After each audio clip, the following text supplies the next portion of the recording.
Hi hello I'm Nagaraj.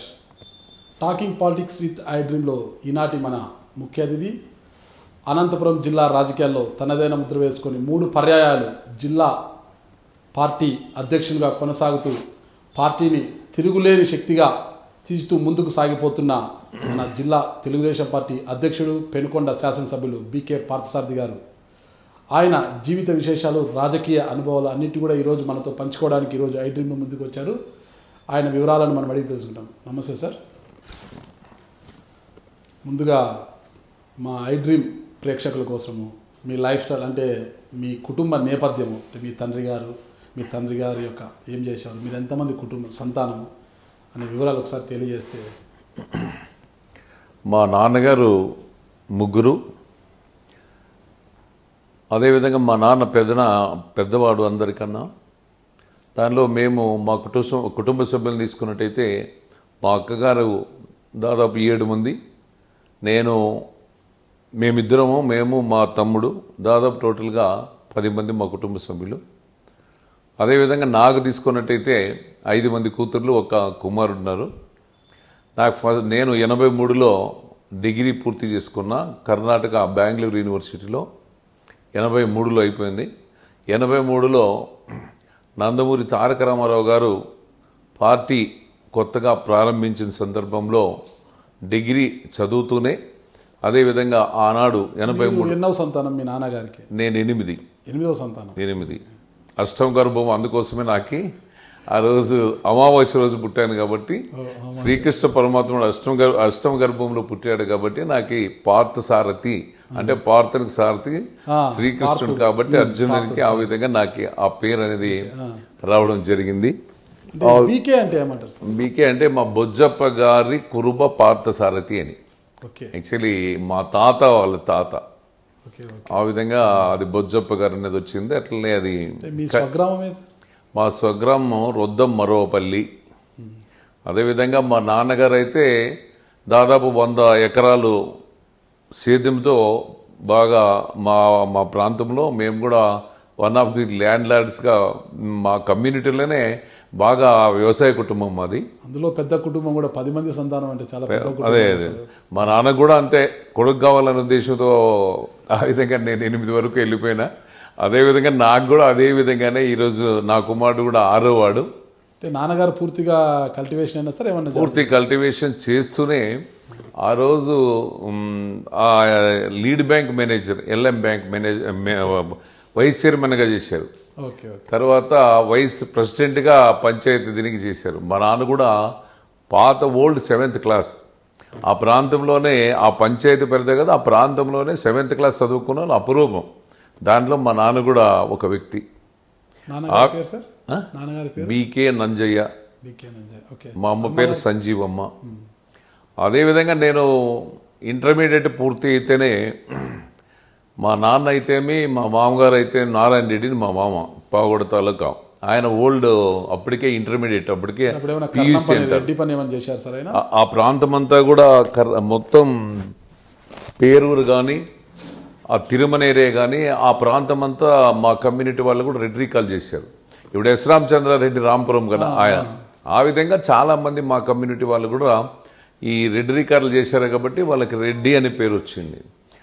ఆ విధంగా నేను ఇంటర్మీడియట్ పాస్ అయిన తర్వాత మా నాన్నగారు అయితే మా మామగారు అయితేనేమి ఇక్కడ ఈ ప్రాంతమేగా ఇక్కడే చదివి ఇక్కడ చదివితే పెద్ద నాలెడ్జ్ ఏముంటుంది, కొంత కల్చర్ నేర్చుకోవాలి, కొంత సిటీస్లో చదివితే బాగా విజ్ఞానం పెరుగుతుంది అనేసి ఉద్దేశంతోనే బెంగళూరు కర్ణాటక యూనివర్సిటీలో నేను డిగ్రీకి చేరాను. అక్కడ డిగ్రీ ఏపీఎస్ కాలేజ్ బెంగళూరు చేరిన తర్వాతనే దాదాపుగా ఆ చదువుకుంటున్నటువంటి తరుణంలోనే కర్ణాటక ప్రాంతంలో ఉన్నటువంటి రాజకీయ నాయకులతో సంబంధాలు అయితేనేమి ఆ విధంగా రాజకీయాల్లో ఆసక్తి. విద్యార్థి సంఘాల్లో ఏమైనా ఉన్నారు సార్ మీరు? అప్పుడు నేను ఇంటర్మీడియట్ చదివేటప్పుడు కర్ణాటక గౌరీ బిందులో పీయూసీ చదివాను. ఆ ప్రాంతంలో నా రూమ్ నుండినే రాజకీయం నడిచేది కాలేజీ ఎన్నికల్లో కూడా అప్పట్లో. ఆ విధంగానే మీరే లీడరా? నేను లీడరే కదా, లీడర్ కాకపోతే నా రూమ్ నుండి నడుస్తుంది. అదేవిధంగా మా ఏపీఎస్ కాలేజ్ బెంగళూరు కాలేజీలో కూడా ఆ రోజుల్లో కూడా మా ప్రాంతం మేము అంతా కలిసి బాగా రాజకీయాలు చేసాం. మా మా ఫ్రెండ్స్ని కూడా లీడర్షిప్ క్వాలిటీస్ అనేది ఇంటర్మీడియట్ నుంచే మీరు పునిగి నేను 7th class 10th class చదివేటప్పుడే Janata పార్టీకి కె రామచంద్రారెడ్డి ఎంపీకి నిలబడినప్పుడు ఆ ఏరియాలో ప్రధానంగా మా నాన్న జనతా పార్టీ తరఫున ప్రచారం చేశారు. ఆ క్రమంలో నేను మా సొంత ట్రాక్టర్ తీసుకుని ఈ పాంప్లెట్స్ తీసుకుని మైక్ కట్టేసుకుని ఊర్లకు కూడా పోయాను అప్పుడే 10th క్లాస్కి. అట్లనే 83లో తెలుగుదేశం ఆవిర్భావం తర్వాత వెంటనే నేను డిగ్రీ అయిపోయింది. డిగ్రీ అయిన తర్వాత నాకు మ్యారేజ్ 85లో అయింది యాక్చువల్గా. అప్పట్లోనే రాజకీయాలు చేస్తూనే 85లో మండల పార్టీ ప్రెసిడెంట్గా ఫస్ట్ టైం అప్పుడు మండల వయసులోనే రాజకీయ అరంగేట్రము, చిన్న వయసులోనే వివాహం అన్నీ జరిగిపోయాయి. అన్నీ 24 ఇయర్స్కి మ్యారేజ్ అయిపోయింది.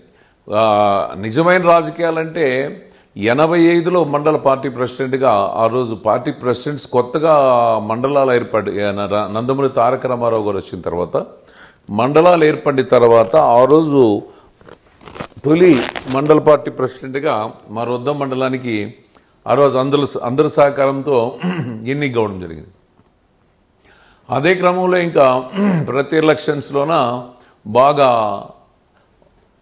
స్పీడ్గా పాలిటిక్స్లో పాల్గొన్నాను.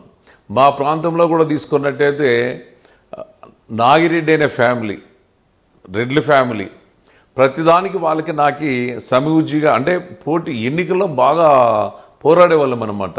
నిజం ఫస్ట్ 85 నుండి కూడా ప్రతిదీ కూడా బూత్ లెవెల్లో కూడా ఎన్నే ఓట్లు రావాలా మెజారిటీ అనే పద్ధతిలో బలమైన సామాజిక వర్గంతో బలమైన సామాజిక వర్గమైన ఆ బలమైన సామాజిక వర్గంలో కొంతమంది నా క్లాస్మేట్లు ఇట్లా వాళ్ళంతా కూడా బాగా ఫ్రెండ్స్ రెడ్డిస్ పిల్లలే అందాక సపోర్ట్ చేశారు.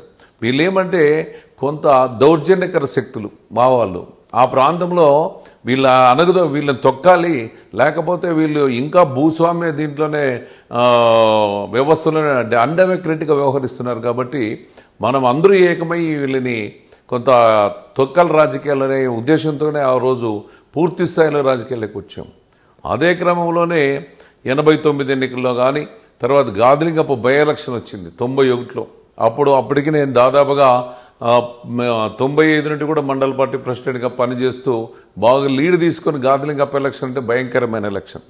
ఆ ఎన్నికలు మీ అందరికీ తెలుసు, ప్రభుత్వం ఉండేది అప్పుడు జనార్దన్ రెడ్డి సీఎంగా.